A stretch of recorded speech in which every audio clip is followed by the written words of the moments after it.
Pope Francis is being urged by campaigners to return to his native Argentina to deal with revelations of child sexual abuse committed by Roman Catholic clergy. Two international organisations campaigning on the issue are in Argentina, meeting victims there.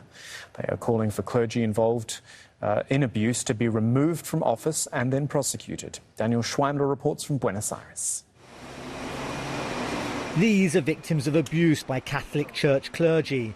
Those who have found the strength to speak out, to demand justice.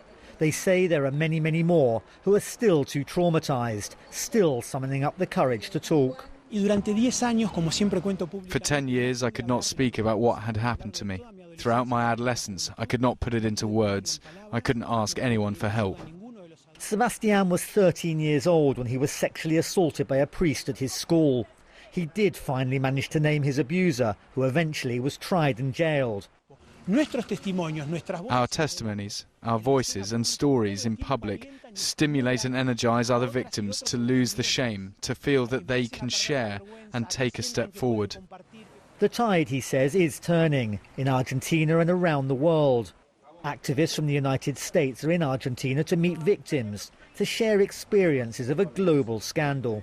We can cite several cases where bishops recently have refused to disclose information to prosecutors about crimes by their priests.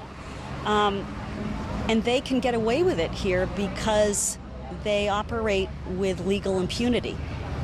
That has to change if the church here is going to become lawful and if it's ever going to become safe for kids. 96 priests in Argentina have been accused of sexual abuse, but it's estimated there are hundreds more. Just a handful have been prosecuted and thrown out of the church. Only now is the full extent of abuse in the Catholic Church coming into the open as more and more of these victims speak out. So why, they're asking, is the Vatican not listening to them, not doing more to tackle the scourge of child abuse? The head of the Roman Catholic Church, Pope Francis, has called the abusers ravenous wolves who must prepare for divine justice. Zero tolerance. And Pope Francis needs to get back here, order zero tolerance, remove every priest that has assaulted a child from the priesthood, and identify and remove every bishop that has covered it up from their position of responsibility.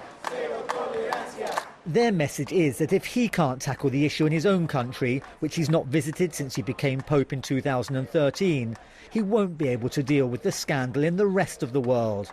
In the meantime, the voices of the abused are only growing louder. Daniel Schweimler, Al Jazeera, Buenos Aires. Peter Saunders is the founder of the National Association for People Abused in Childhood and told us Pope Francis needs to go to his home country and properly address this issue. My friends and colleagues are in Argentina to stand alongside Argentinian survivors who have been largely ignored, in fact totally ignored, by Pope Francis. I think he needs to go home. I think he needs to go home, and I think he needs to meet with his people, and I think he needs to meet with the survivors and the victims of these crimes in his home country. But there are things that the Pope, I was in Rome a couple of months ago, where again there was a summit of bishops from around the world, including bishops from Argentina. Lots of talk going on, lots of commitment to continuing to talk, but actually no firm commitment to make real change. And there's two things, very simple things, that the Pope can do. One is to change canon law. He can do that at the stroke of a pen to exclude permanently anybody who abuses children and anybody such as a cardinal or a bishop or a pope who covers up for those crimes. They must be excluded from the church permanently. They cannot possibly have that place of privilege. But equally important, the church, if it is serious, must hand over all the information that it holds about abusers to the civil authorities.